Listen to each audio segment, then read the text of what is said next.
söylenenleri unutun. Hepinizi gönülden kutluyorum.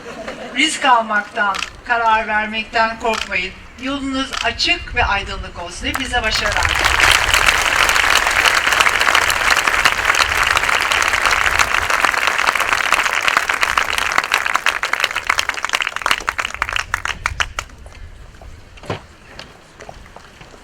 Sayın Barbarosoğlu'na bu güzel konuşması için teşekkür ediyoruz.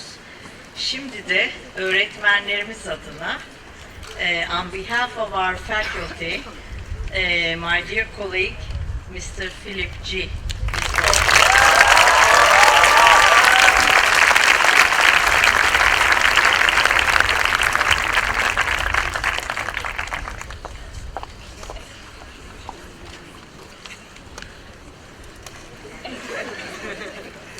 I'm going to be serious tonight.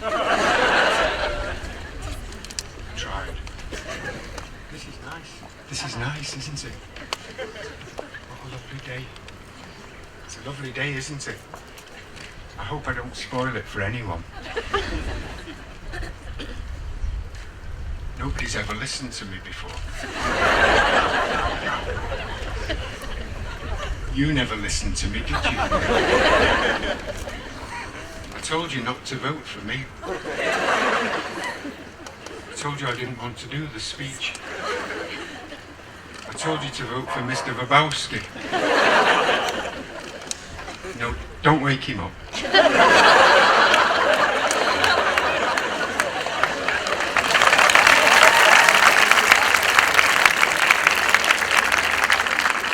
It's such a big responsibility making a speech, and I swore I'd never do it again. But thanks.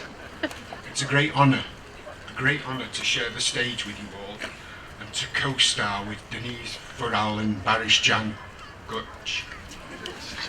This is really the highest honour and the best prize a teacher or a student can get. But making a speech is terribly difficult, isn't it, Denise? Anyway, where was I? J.M. Coetzee, some of you have heard of J.M. Coetzee. He made a very strange Nobel Prize speech in 2003, and everyone was confused, and some people fell asleep. Nobody really understood it. So if he can do it... Coetzee writes books about writing books and tells stories about telling stories, so I'll make a speech about making a speech.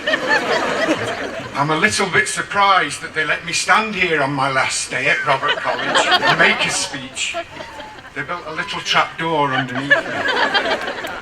Mrs. Hallijolo has got a remote control. If I say the wrong thing... No, don't wake her up! I gave in to social pressure. That's why I'm giving this speech. Don't ever give in to social pressure. And don't ever give a speech. Can you feel the social pressure? 3 lots of it. I gave in to social pressure in 2009 and gave the graduation speech. I spent 12 hours and 50 minutes revising it, and I revised it 145 times. I lost sleep and I lost weight, and the headmaster, Mr. Chandler, said it was torture. Even worse, one graduate from that year said, "You made it up as you went along, didn't you?" That graduate works for Google now, seriously. Another graduate from the same year asked me for the original speech, and I gave it to him, and I heard a few days later he was selling it on eBay for $900. What would teachers do without students? Any offers? Don't ever give in to social pressure. If you ever give in to social pressure, and if you ever give a speech, think about your audience.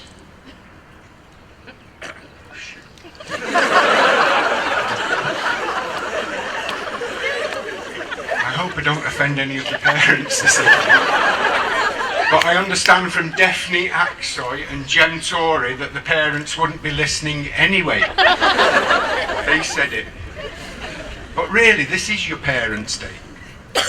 Your parents are remembering the little boy or little girl you used to be, and their hearts are bursting with pride and happiness. And I understand. This is their day, so celebrate your parents today.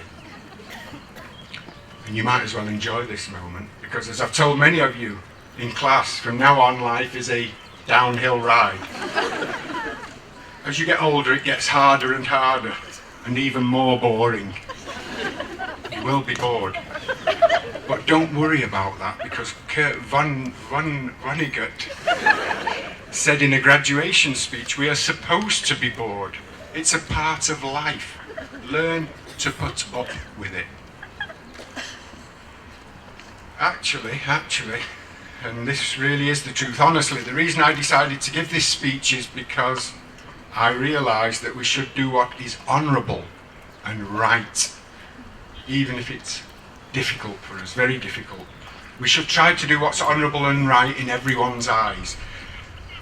The problem is, on planet Earth, we don't always know what's honourable and right in all these complicated situations we get into, do we? It's really difficult to be a human being, isn't it? All the time you've got to make decisions about what's right or wrong, or who's right and who's wrong. And the comedy of truth is something I learnt at Robert College. The comedy of truth is that everybody is right, and when you realise that everybody is right, where does that leave you? Do you stop fighting and arguing with people? Do you give in and allow other people to have that their way? I said never give in to social pressure earlier, but one morning I read something by Cormac McCarthy. McCarthy wrote, "Men of talent and vigour prosper." That's you girls as well. That's what he wrote, that men and women with brains and energy get rich and live good lives. Men of talent and vigour prosper. But, Robert College student's favourite word, but, he said, in war they die. And after reading this, and after reading Mr. Jones, the headmaster's communique number 5, I realised I should give in to social pressure and make this graduation speech. I understand that there is a time when you need to stand up for yourself, but there's also a time to try to compromise and try to avoid misunderstandings. That's another way of saying giving. Is it working? That's another way of saying giving into social pressure, making compromises. The problem is sometimes you can't find a compromise, and then you have to fight, and you don't want that in life because, and here it is, the comedy of truth. Everybody's right. People go to war and they're sure they're right, and they die, and they're right, and they die. There are some very good role models for you at Robert College, and I'm thinking particularly of Mr. Colin Edmonds. He's not expecting this. Many of you know he gives his time selflessly to the school, and towards the end of my career, which ends in about 3 minutes, I saw him as a role model for myself.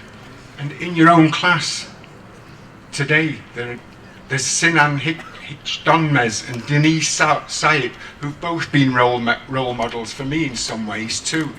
Their attitude to work and duty and their permanent, continuous politeness are really worth thinking about, all of you.